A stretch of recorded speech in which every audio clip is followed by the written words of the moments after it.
So today we're going to be talking about how to be a whole human in an ultra-processed world. Welcome to the Daily Quaker, where we contemplate modern life through a Christ-centered, love-driven Quaker lens. If that speaks to your condition, consider subscribing to this channel and hitting that little Liberty bell down below so that you'll be notified whenever I upload a new video. Hello, I'm your host, Miss Stevie Lynn. So today we are going to be confronting our ultra-processed world. Ultra-processed being the antithesis of simplicity, if you consider it within the framework of the Quaker spices. But we will discuss all the other spices in this video because our ultra-processed world compromises each of them in one way or another. And if you don't know what spices are, they are the Quaker testimonies or the guiding principles that are remembered with a, what do you call it? An acronym, a mnemonic, which is spices.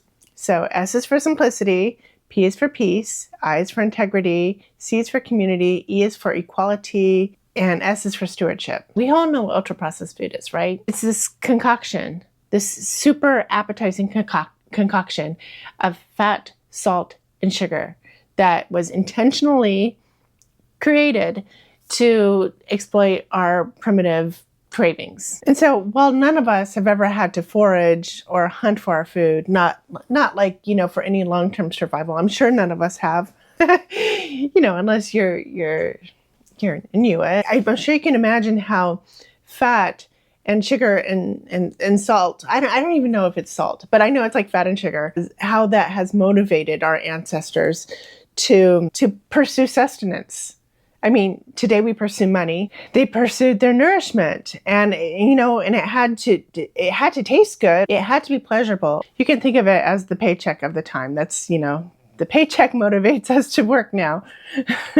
Back then, it was these tasty components. These cravings are rooted in survival instinct, but ultra-processing distorts these elements, stripping away the components that satisfy hunger and amplify those that stimulate the appetite. These foods have lost their simplicity and wholeness, which disintegrates their nutritional value. I mean, a good portion of their nutritional value.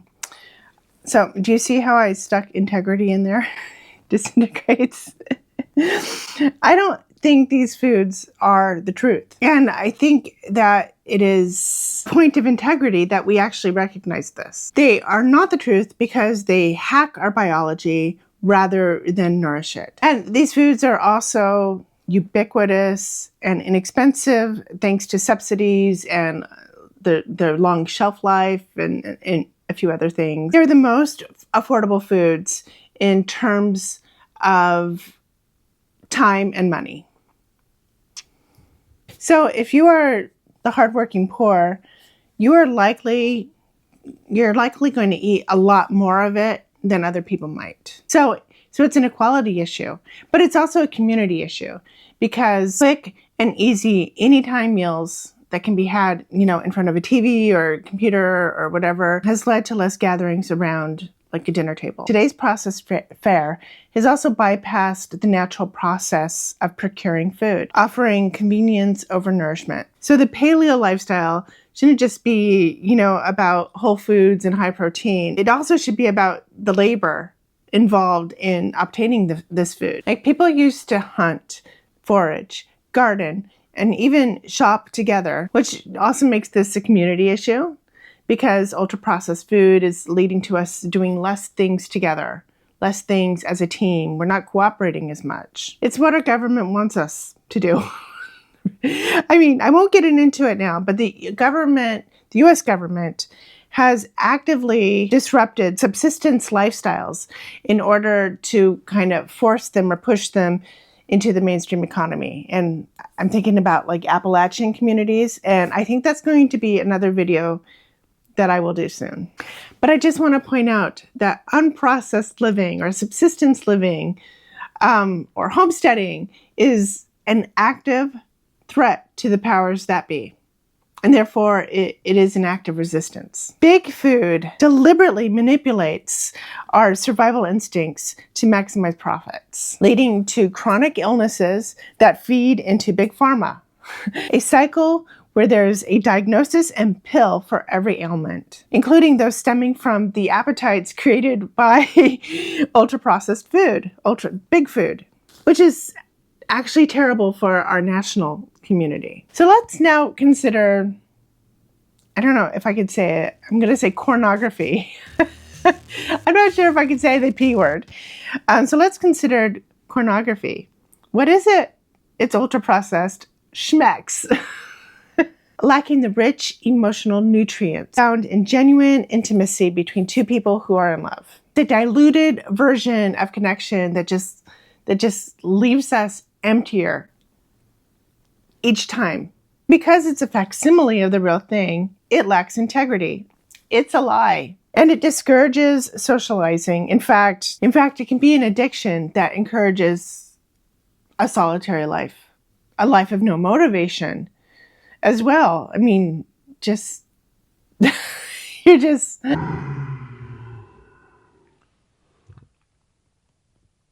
Now let's talk about social media, because it epitomizes ultra-processed connection. Over-directed and surveilled, it's a cheap substitute for genuine community. Monetized, kibble for the soul. A constant stream of superficial interactions that rarely satisfy our need for authentic human connection. And of course, this leads to ultra-processed sex, mentioned before, and then ultra-processed food consumption, because we aren't leaving our homes or our offices, necessitating all the shelf-stable food at our fingertips. Now, let's talk about our exercise routines. Have become basically factory farmed, factory-like at least, as we go from machine to machine, like Nautilus equipment. I think that's what we do. I'm not sure if we do Nautilus equipment anymore. I really don't do the gym. But basically, we build our bodies based on factory settings. It says nothing about our lives. We're creating our bodies based on factory settings and not specialty. But hear me out. Let me explain. So in the Olympics, when you see a swimmer and you see a runner, you can tell the difference just by their bodies. They have very specialized bodies. They're not factory set bodies. And those bodies say a lot about them. It's actually kind of a personal expression. You know what a swimmer body looks like. It's very much an inverted triangle. Like the difference between a sprinter and a long distance runner. A sprinter is much more robust, and a long distance runner is more gracile. And they're all fit. And then you can also tell, like, the difference between an Olympian or like someone who raises barns for a living, like the Amish. Like, an Amish man has a very, utilitarian body. It's created it is created specifically for their life. I would call it a very authentic body.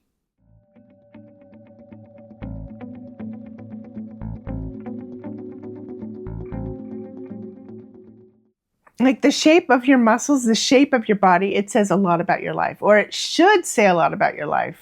I mean, I know there's a lot of shoulds here, but I mean, I think, that if you're going for an authentic life, all of these things should kind of support that.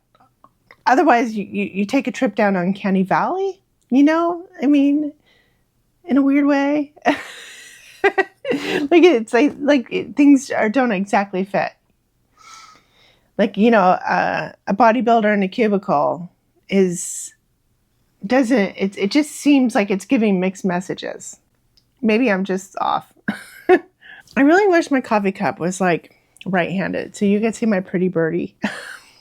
So basically, a gym-built body tells the world that you paid for the labor that built you. It's a little off, right? So we also tend to choreograph our exercise too, which is kind of a form of ultra-processed exercise, but that's kind of ancient as well. We've been dancing together for forever and choreographing stories. My mom used to teach Hawaiian dancing and, Polynesian dancing. And all of those dances were a story. It was how they continued traditions and continued, a story from generation to generation. And so, yes, that's ancient ultra processing, and it's so good. I love dancing with other people. Like I'm not big on small talk, but I am big on just dancing. I just love just like kind of losing myself in a crowd of dancing or singing. So yeah, it's the OG of ultra processed exercise, and it's so good. The only problem with it is that you have to pay for it now. It's not free. You have to like join a gym or join a class, and it's expensive and it's prohibitive to so many people. So there's an equality issue there too. So yes, not all processed things are bad for you, but it's also good to go unprocessed. So I would suggest doing some unstructured play as well. I like to hula hoop. I do a lot of unstructured play. I like to hula hoop. I'm learning how to shuffle dance.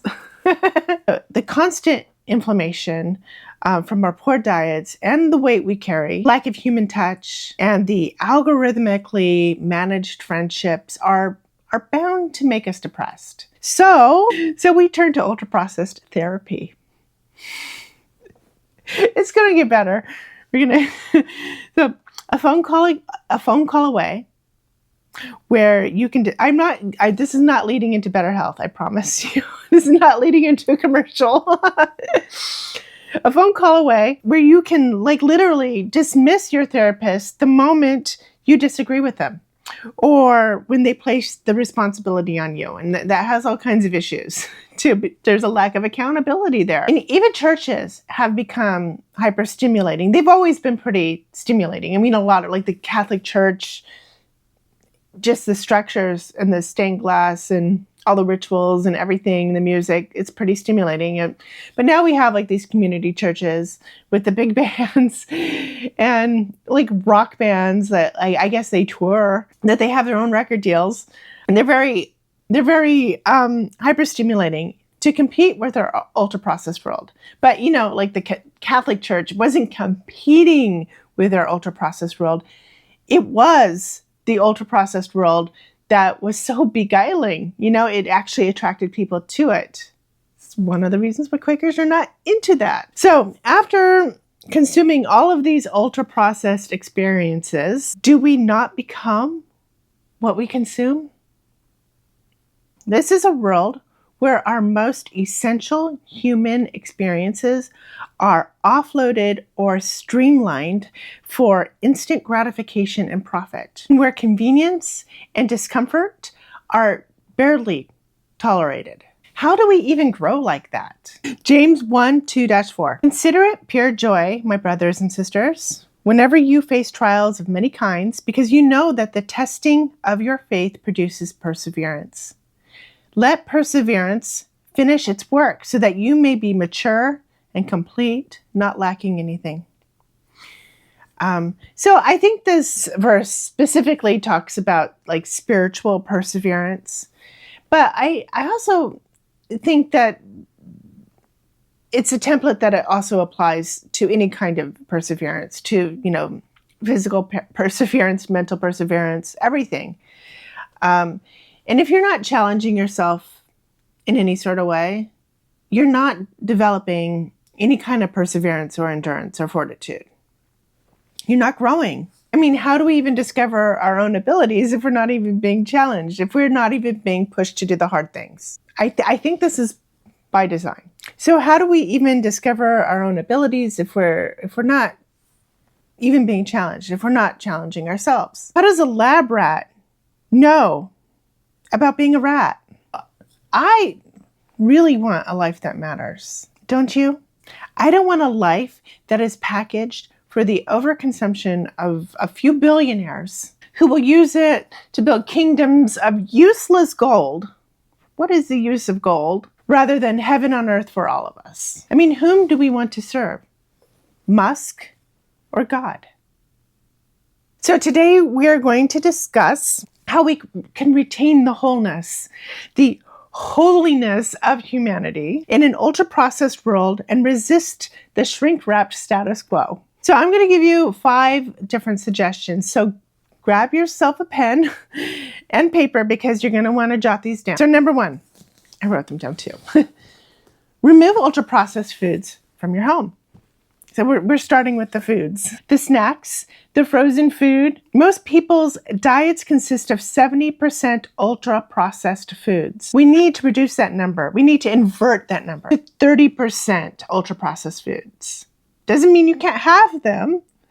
Just invert it. It's not an all or nothing sort of thing. You can have your little Debbie and eat her too. You don't need to deprive yourself of your very favorite foods. In fact, you can take this opportunity to extinguish the mindless habituation to it so that you can approach it at another time with fresh taste buds and mindfulness. This actually can be so mind-blowing because usually I eat a whole food plant-based diet and it's vegan. But sometimes I'll go out to dinner with my husband and I will be more vegetarian and I'll eat the dessert. It's usually when it comes to desserts. So a couple weeks ago, I had some tres leches cake. And because I don't normally eat anything dairy, and I don't get that butter, real milk, sugar combination. I really don't do it often. I do it only a couple times a year. So it is such an experience when I do eat that kind of stuff. It's crazy. It's profound. It's almost unfathomable. You know what I mean?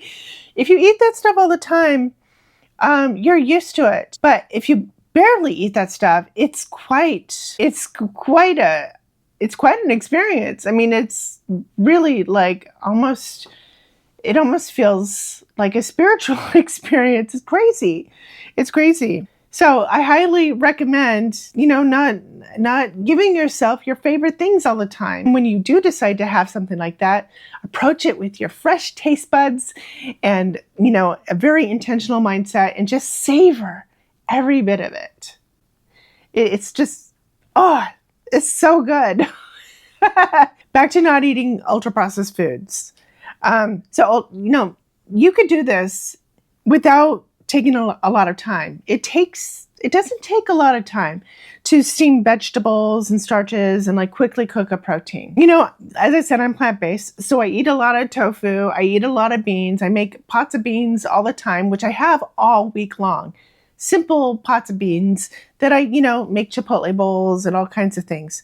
Food prep really, really helps. You could do it on the weekend and then everything is actually made for you during the week. So you actually free up some time during the week. And I promise you have time for this. The problem is not time. The issue is that food prep and, steaming your vegetables and your protein, they're things that kind of require habituation. You need to get used to doing it. So they seem difficult and time consuming and kind of hard at first. But once you start doing it, it becomes easy. It becomes, just part of your mojo. Just try it a couple times and you will see. Try it a few times. Try it for a month. Your food doesn't have to be Michelin star. A little salt and pepper goes a long way. A little olive oil, all these things, a little lemon, it goes a long way. So, and another thing that you can do is instead of scrolling on the internet, because I know we're all picking up our phones all the time in between things, instead of picking up your phone, in between your typical tasks that you do, break that habit and insert some food prep. So I get up in the morning, I make my coffee, and then I start a pot of beans, or I start soaking some beans, or maybe the night before. It's more like the night before. I make overnight oats almost every single night. And that's when I soak my beans. So I attach one task to another and it becomes, I don't have to remember so much. Yeah. Okay. So another thing, number 2 is reclaim We need to reclaim our genuine social connections. Gather with your friends in your homes. Put your phones down, put your phones on airplane mode, and just get together, play games, listen to music. You could watch media together. That's cool. Watch a movie. This is important. Discuss topics that you would normally not discuss on social media, because we're not actually having deep conversations anymore because we are either afraid of what people will say or what think. We're afraid of what strangers like on the other side of the world will think.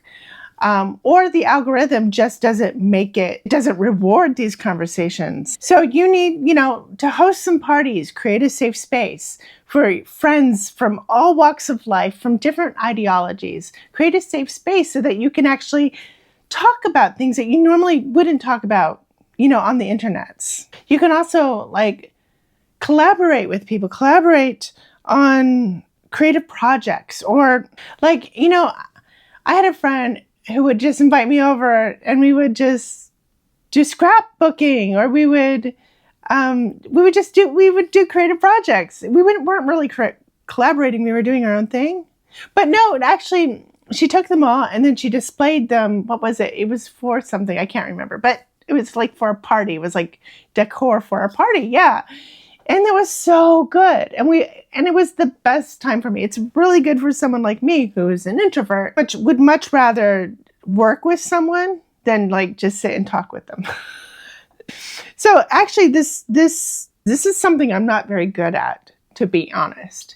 And it's so I'm telling you to do things. It's not necessarily that I'm so great at them. Just keep that in mind. I'm not preaching to you to do things that I am doing myself. This message is for me is just as much as it is for you. And today we don't really have third spaces anymore. We don't have inexpensive places to just hang out with our friends. I think this is one of the reasons why that TV show Friends is still popular, because they hung out at that coffee house.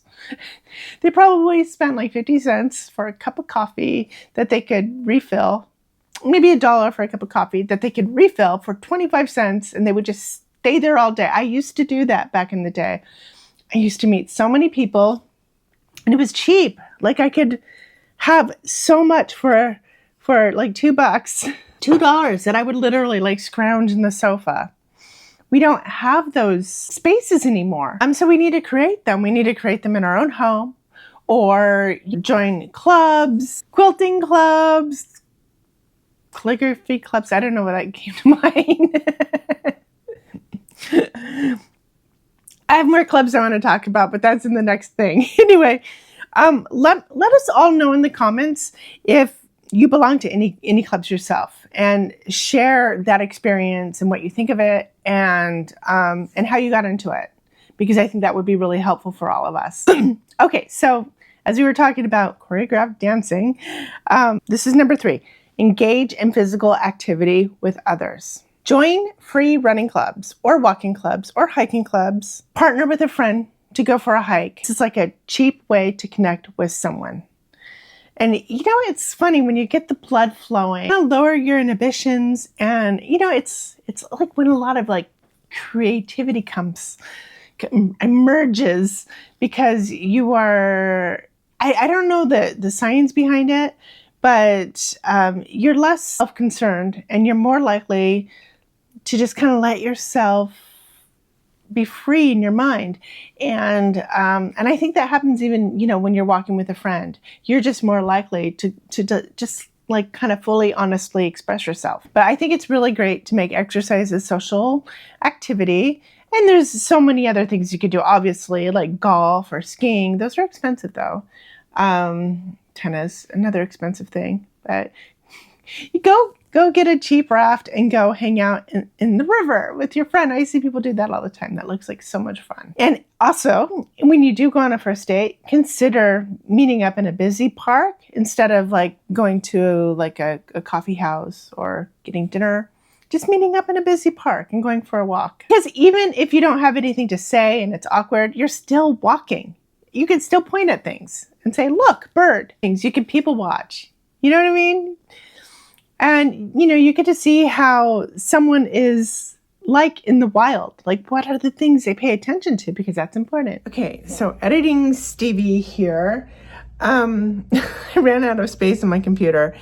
So we're going to make this a part 1. And then as soon as I clear all this, we will do part 2. We just have 2 more things that I recommend. And yeah, so we're going to say goodbye right now. And I will be back real quickly in the next video. Thank you so much for joining me. And if you are enjoying this, please make sure to give it a thumbs up, because it really, really helps encourage me. And it also lets the algorithm know that like people like you are into these videos. And so, we build a community together. All right. Thanks. Bye.